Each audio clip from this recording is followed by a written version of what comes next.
جو کچھ آج جن چیزوں کے تم آج مالک ہو اس کا کل کوئی اور مالک تھا. اور کریے گا، عجیب جملہ ہے یہ، مولا علی کی حدیث ہے. جن چیزوں کے تم آج مالک ہو ان کا کل کوئی اور مالک تھا. جن چیزوں کے تم آج مالک ہو ان کا کل کوئی اور مالک ہو جائے گا. ہے یا نہیں؟ یہی آزمائش. بہت سارے لوگ تھے چلے گئے. اب چاہے کسی کو وراثت میں ملا، چاہے کما کر کے رکھا، جو کچھ بھی کیا، محنت کیا، مشقت کیا، لیکن کل تک اس کا تو نہیں تھا. کل تک اس کا نہیں تھا. آج اس کا ہے، آنے والے کل کے بارے میں پتا نہیں وہ کس کا ہو جائے گا. مولا میں وہی فرما رہا ہے، اگر اسی دو جملے کو ہم سمجھ لیں تو اپنے آپ کو آخرت کے لیے آمادہ کر سکتے، اپنے آپ کو آخرت کے لیے آمادہ کر سکتے، آخرت اپنی سنوار سکتے. اس لیے کہ مولا نے صرف یہی تک بات کو محدود نہیں رکھا. مولا عجیب جملے سے فرماتے دیکھو گزشتہ لوگوں سے عبرت حاصل کرو قبل اس کے کہ آنے والوں کے لیے تم خود عبرت بن جاؤ. محسوس کر رہے ہیں کتنا عجیب لہجہ مولا نے چاہتا ہے. گزشتہ لوگوں سے عبرت حاصل کرو، جو لوگ گزر گئے، انتقال کر گئے، اب اس دنیا میں نہیں رہے، ان سے عبرت حاصل کرو نا. وہ بھی ان چیزوں کے مالک تھے، ان کے پاس بھی جسم تھا، ان کے پاس بھی طاقت تھی، ان کے پاس بھی قوت تھی، ان کے پاس بھی سرمایہ تھا، ان کے پاس بھی مکان تھا، ان کے پاس بھی اہل و عیال تھے، سب کچھ تھا یا نہیں تھا. لیکن آج جہاں پر وہ ہیں ایک ایسے روم میں ہیں کہ جہاں پر جانے کا دروازہ ہے، نکلنے کا دروازہ نہیں. جہاں پر جانے کا دروازہ اس روم میں 6x6 سنبھالے، 6x4 سنبھالے کدو قامت کے دروازے. اور ہمارا جانے کا دروازہ ہے، آنے کا دروازہ نہیں. ایک ایسے روم میں ہے کہ جہاں پر ان کا کوئی وکیل نہیں ہے. ایک ایسے مکان میں ہے جہاں سے بھاگنا بھی چاہے تو بھاگ نہیں سکتے. ایک ایسے مکان میں ہے کہ جہاں پر کوئی سفارش کام نہیں آتی. ایک ایسے مکان میں ہے جہاں پر عہدہ کام نہیں آتا. ایک ایسے مکان میں ہے کہ جہاں پر کوئی پاور اور قوت کام نہیں آتی. ایک ایسے مکان میں ہے جہاں پر رشوت کام نہیں آتی. ایک ایسے مکان میں ہے جہاں پر لنچ کام نہیں کرتا. ایک ایسے مکان میں ہے جہاں پہ کسی کی کال کام نہیں کرتی. ہے یا نہیں؟ ہے یا نہیں؟ ایک ایسے مکان میں مولا فرما رہے گزشتہ لوگوں سے عبرت حاصل کرو قبل اس کے کہ آنے والوں کے لیے تم خود عبرت بن جاؤ. مطلب کیا ہے؟ یعنی جو گزشتہ کا جو روم ہے وہی تمہارا بھی ہونے والا ہے.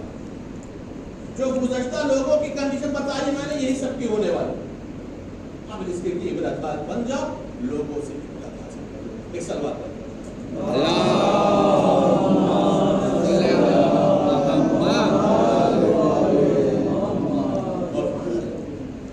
اس چیز کا نام ہی دنیا. یہ دنیا آزمائش کی جگہ، امتحان کی جگہ ہے. میں نے کہ قدم قدم پہ مطالبہ. ایسا نہیں کہ ہماری صبح ہو گئی اور اس کے بعد رات کا 10 بجے سو گئے، 11 بجے رات میں سو گیا، معاملہ ختم ہو گیا. نہیں، قدم قدم پر آزمائش ہے، مطالبہ. اور ان چیزوں سے انسان کو سیکھنے کی ضرورت ہے. ان چیزوں سے انسان کو اپنے آپ کو آمادہ کرنے کی ضرورت ہے. دیکھیے ایک بات بتا دیں، کبھی میں نے جملے کو مجلس مرض کیا تھا، کسی کی زیارت یا سون کی مجلس مرض کیا تھا کہ مر جانے کے بعد بحکم شریعت یہ کہلوا لینا کہ بہت اچھے تھے، یہ کمال نہیں.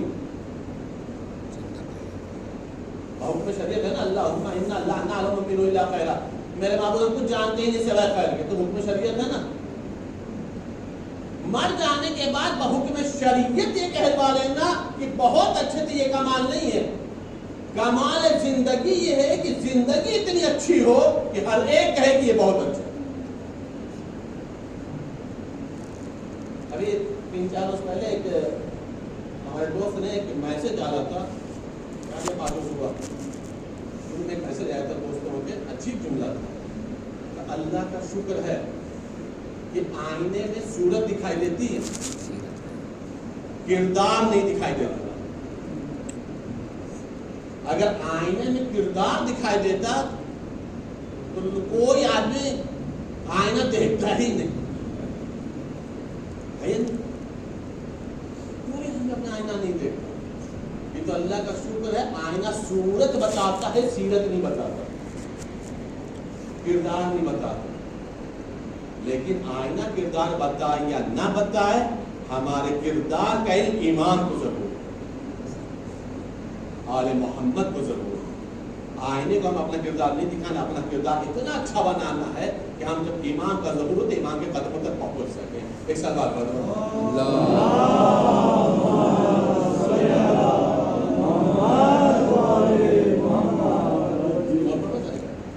یہ ایک اہم ترین مسئلہ ہے انسان کو اپنے آپ کو آمادہ کرنا.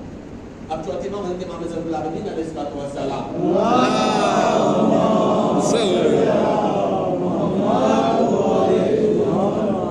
چوتھے امام کی حدیث سنیں. اب چوتھے امام کا دعائیہ جملہ ہے، دعائیہ فقرہ ہے. عام طور پہ جب ایسی گفتگو ہوتی ہے تو یہ سوچا جاتا ہے کہ دنیا سے کنارہ کش رہیں، علیحدہ رہیں، جدا رہیں، کہیں تنہائی کی زندگی گزاریں، اللہ کریں تو شاید ویسے بن سکے جیسی روایتوں میں. لیکن چوتھے امام کا دعائیہ فقرہ دیکھیں ہم، عجیب جملہ ہے چوتھے امام میں. چوتھے امام فرماتے ہیں میرے معبود، وہ گلی کا چوتھے امام کا جملہ. چوتھے امام فرماتے ہیں میرے معبود ہے، میرے پالنے والے، مجھے اپنے فضل و کرم سے ایسا پاک و پاکیزہ کثیر مال عطا فرما. کسی نے آمین نہیں کہا. اما بھیا کثیر کہتے ہیں زیادہ ہو، قلیل کی بات نہیں ہو رہی. چوتھے امام فرمایا میرے معبود اپنے فضل و کرم سے مجھے کثیر مال عطا فرما، کثیر مال عطا فرما، لیکن وہ مال ایسا ہو جو میری سرکشی کا سبب نہ بنے. دے بے پناہ مال دے، فراری سے چلے. سب سے مہنگی شادی چل رہی ہے نا،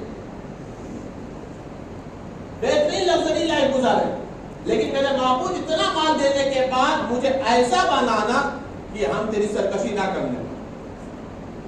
آپ کیا سمجھتے؟ چوتھے امام کا مال نہیں تھا، دولت نہیں تھی. قسم خدا کی ایک بات یاد رکھیے گا، یہ تو خطبہ دے رہا ہوں، ورنہ جب لہجے میں گفتگو کرتے ہیں، الگ انداز سے گفتگو کرتے ہیں. آپ یقین رکھیں اسلام میں جتنے ملک تھے اس زمانے میں، یا جو حکمران تھے یا گورنر تھے، وہ وہاں کے حاکم تھے، مالک نہیں تھے. ہندوستان کا کوئی حاکم ہے نا، مالک کو نہیں. وہ حاکمیت الگ ہوتی، مالکیت الگ ہوتی ہے. مدینے کے جتنے بھی گزرے نا وہ حاکم رہے، مالک نہیں رہے. ان کے پاس اپنی کوئی پراپرٹی تھی ہی نہیں، جو تھی وہ غصبی وغیرہ ادھر ادھر کی تھی، لے دے کر کے تھی. چوتھے امام کے پاس کتنی پراپرٹی تھی تاریخ نے لکھا نہیں ہے. میں صرف 2-4 مثالیں دے رہا ہوں، بس اتنا سمجھ لیں. 200, 250, 450, 800, 1000 تک کی روایتیں ملی ہیں کہ چوتھے امام نے اپنی زندگی میں کربلا کے بعد غلام آزاد کیے. 1000 تک کی روایتیں ہیں کہ کربلا کے بعد اتنے غلام چوتھے امام نے آزاد کیے ہیں. غلام آزاد کرنا مطلب سمجھے، پہلے انسان خریدے جاتے تھے پھر آزاد کیے جاتے تھے. اتنا پیسہ تھا تب تو خریدے ہیں نا. ایک صرف باغ تھا، ایک باغ کی روایت ہے کہ 500 کھجور کے درخت تھے. لوگوں کو کھجور کھانے کو نہیں ملتی تھی، مولا بس 500 کھجور کے درخت تھے. بھائی کوئی معمولی آدمی نہیں چوتھے امام، پیسے والے ہیں، ثروت مند ہیں. وہ زہاد اور تقویٰ وہ ایک الگ مسئلے ہیں ان کے اپنے زندگی کے، ان کے الگ دستور حیات ہے، ان کا الگ ضابطہ حیات، قانون زندگی. بہت کثیر مال ہے مولا کے پاس. مولا فرمایا میرے معبود مجھے اتنا کثیر مال عطا فرما، اپنے فضل و کرم سے دے میرے معبود، لیکن اتنا دینے کے بعد مجھے ایسا بنا کہ میں سرکشی نہ کرنے. اور میرے معبود صرف مال ہی نہ دے، مولا فرمایا میرے معبود مجھے ترقی پذیر تجارت عطا فرما، ترقی کرنے والی تجارت عطا فرما. اے میرے معبود ایسی تجارت عطا فرما اس تجارت کے بعد بھی میں تجھ سے غافل نہ ہونے پاؤں. ایسا نہ ہو کہ تجارت میں، جاب میں، بزنس میں، کاروبار میں، نوکری میں ہم اتنا مشغول ہو جائیں کہ جس کے فضل و کرم سے ہم کسی لائق بنے تھے اسی کو فراموش کر دیں، اسی کو بھول جائیں، اسی کو سجدہ نہ کریں، اسی کی بندگی نہ کریں، اسی کے اطاعت نہ کریں. تو مولا نے اللہ سے مانگا ہے دنیا اور بے پناہ مانگا، کثیر تعداد میں مانگا، ترقی پسند تجارت مانگا، اور سب کچھ مانگنے کے بعد دو چیزیں مانگی. میرے معبود اتنا دینے کے بعد مجھے ایسا بنانا کہ نہ میں سرکش بننے پاؤں اور نہ تو غافل بندہ بننے پاؤں، بلکہ اپنا حقیر بندہ بنا لے تاکہ میں لینے کے بعد غرور نہ کروں بلکہ شکر کے سجدے بجا لاتا ہوں. ایک سلوات پڑھو.